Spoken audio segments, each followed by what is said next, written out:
अगर 5 करोड़ लोग आपसे बात करें और देश उनका मजाकिया होगा। अगर मैं आपसे कहूं कि भोजपुरी को हिंदी का बोली कहना एक पॉलिटिकली कंस्ट्रक्शन, आज हम भोजपुरी को जिस नजर से देखते हैं वो हमेशा ऐसी नहीं थी। उसका इतिहास रेवोल्यूशनरी था। हम इंग्लिश के शेक्सपियर को जानते हैं, लेकिन क्या आप भोजपुरी के शेक्सपियर को जानते हैं? और भोजपुरी एक पूरी सिविलाइजेशनल वॉइस अब भी बाहर है। पूरी सिनेमा का वल्गर इमेज और ऑब्जेक्टिफिकेशन ने पूरे भोजपुरी भाषा को बर्बाद करके रखा। और यहाँ आता है कहानी का सबसे shocking tweet.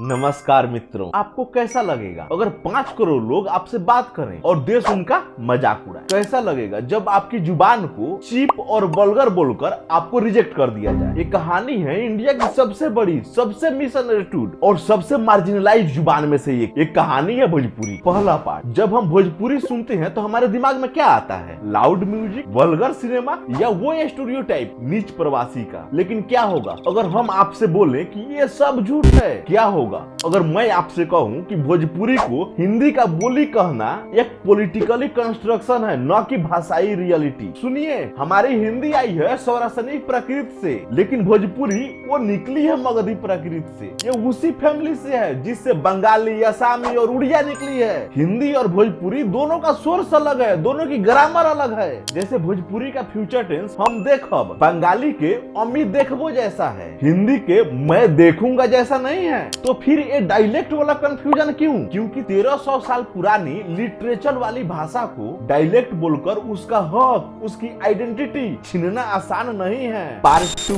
The glorious past. आज हम भोजपुरी को जिस नजर से देखते हैं वो हमेशा ऐसी नहीं थी। उसका इतिहास रेवोल्यूशनरी था। हम इंग्लिश के शेक्सपियर को जानते हैं, लेकिन क्या आप भोजपुरी के शेक्सपियर को जानते हैं? भोजपुरी के शेक्सपियर हैं भिखारी ठाकुर। उन्होंने अपने नाटक विदेशिया और गबर की चोर से सोसाइटी पे सवाल उठाए। उन्होंने गरीबी, कास्ट सिस्टम, महिलाओं का एम्पावरमेंट और माइग्रेशन के दर्द को स्टेज पे जिंदा कर दिया। भिखारी ठाकुर अब आप अपन गीत शुरू करें। कान्हा डोरिया बोरिया झाड़ी के ना। ये तुच्छ इंटरटेनमेंट नहीं था, ये सोशल कमेंट्री थी। और सिर्फ यही नहीं था, इंडिया की पहली दलित लिटरेचर 1914 में भोजपुरी में लिखी गई थी। उसका नाम था अछूत की शिकायत और उसके लेखक थे हीरा डोम। सोचिए, जो भाषा सोशल रिफॉर्म और प्रोग्रेसिव आइडिया का जरिया था, आज हमने उसे क्या बना दिया? तीसरा पार्ट, द ग्लोबल पेन। लेकिन भोजपुरी का दर्द सिर्फ इंडिया तक सीमित नहीं है। इसकी कहानी समुंदर पार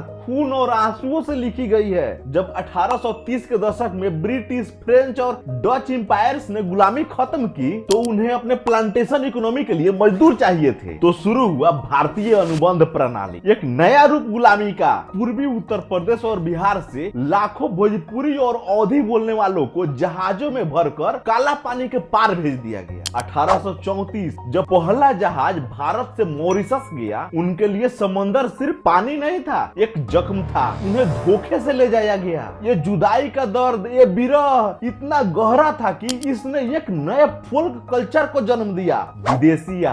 छूटी गईले बाबा के नगरिया, तो से कारे कहूँ, तो से कारे कहूँ।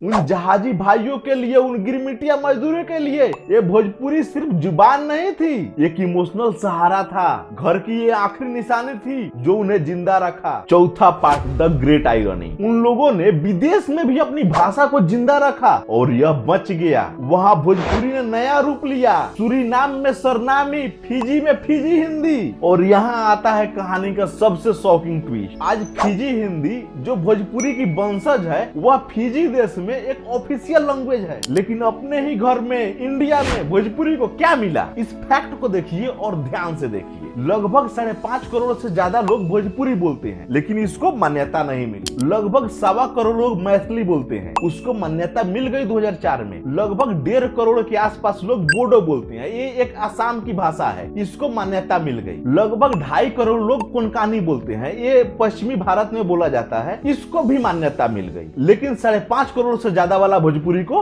नहीं मिली। आज भारत में लगभग 5.5 करोड़ से ज्यादा लोग भोजपुरी बोलते हैं, लेकिन ये भाषा अभी तक संविधान के 8वां शेड्यूल में नहीं है। मैथिली, कोंकणी, बोडो जैसे छोटी भाषाओं को जगह मिल गई है, पर भोजपुरी एक पूरी सिविलाइजेशनल वॉइस अब भी बाहर है। ये कोई लिंग्विस्टिक इशू नहीं है, ये पॉलिटिकल बायस है। ये बायस कहता है कि अगर तुम हिंदी बेल्ट से हो तो तुम्हारी बोली डायलेक्ट है, भाषा नहीं। लेकिन सारी गलती सिर्फ पॉलिटिकल नहीं है। हम भोजपुरी बोलने वालों को एक सवाल खुद से पूछना होगा, ये क्या है? भोजपुरी सिनेमा का वल्गर इमेज और ऑब्जेक्टिफिकेशन ने पूरे भोजपुरी भाषा को बर्बाद करके रख दिया। जो भिखारी ठाकुर ने समाज सुधार के लिए बनाई थी कला, वो कला अब चीप इंटरटेनमेंट के लेवल में फंस गई है। भोजपुरी सिनेमा और म्यूजिक के क्षेत्र में जो सबसे घटिया और नीच किस्म के इंसान है, उसको आप सेलिब्रिटी मान रहे हैं। इन सब घटिया इंसानों को अपने माँ, बहन, बाल बच्चे से तो कोई मतलब है नहीं, लेकिन आपको तो है ना। तो आज से ही इन सब नीच लोगों को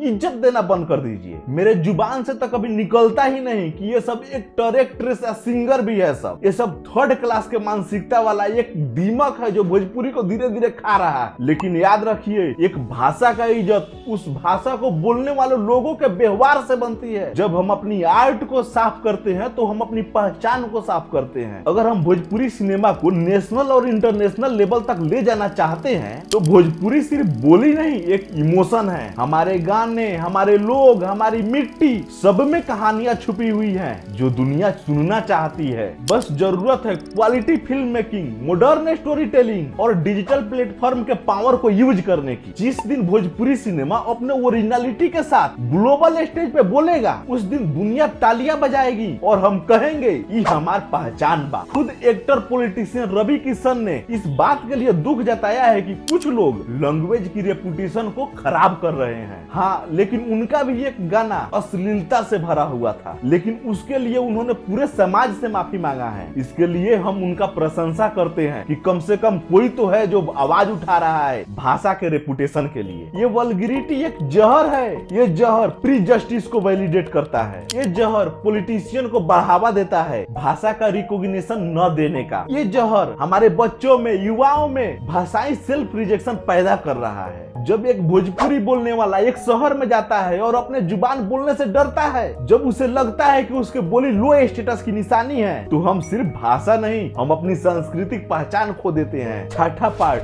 द सोशल कॉस्ट। और सबसे बड़ा नुकसान क्या है? हम खुद अपने जुबान से शर्माने लगे हैं। शहर में, ऑफिस में लोग अपना भोजपुरी छुपाने लगे हैं, क्योंकि समाज ने सिखाया है हिंदी बोलोगे तभी पढ़े लिखे कहाओगे। लेकिन हर बार जब हम अपनी मातृभाषा को त्यागते हैं तो हम अपने इतिहास का एक टुकड़ा दफना देते हैं। बिहारी सिर्फ शब्द नहीं, ये माँ की गोद का एक सुकून है, गांव के मिट्टी की खुशबू है, ये बिरह की गीतों की ताकत है। आज एक नई सुबह आ रही है। डिजिटल दुनिया में भोजपुरी दोबारा जन्म ले रही है। यूनिवर्सिटी अब भोजपुरी पे एमए कोर्स चला रही है और मनोज भावुक जैसे कवि इस आंदोलन को इज्जत और आवाज दे रहे हैं। भोजपुरी सिर्फ जुबान नहीं है, ये 5 करोड़ लोगों की खजाना है। ये उनके बचपन, उनके परिवार की यादें हैं और ये छठ पूजा की पवित्रता है। भोजपुरी ने समुंदर झेला, तुच्छता जली, लेकिन हार कभी नहीं मानी। ये एक आवाज है जो कहती है तू तो हमरा के भैया जीत ले लो। इसे वल्गैरिटी से नहीं, रिस्पेक्ट से देखो। इसे डायलेक्ट मत कहो, इसको इसका संवैधानिक हक दो। Thank you. जय हिंद, जय बिहार।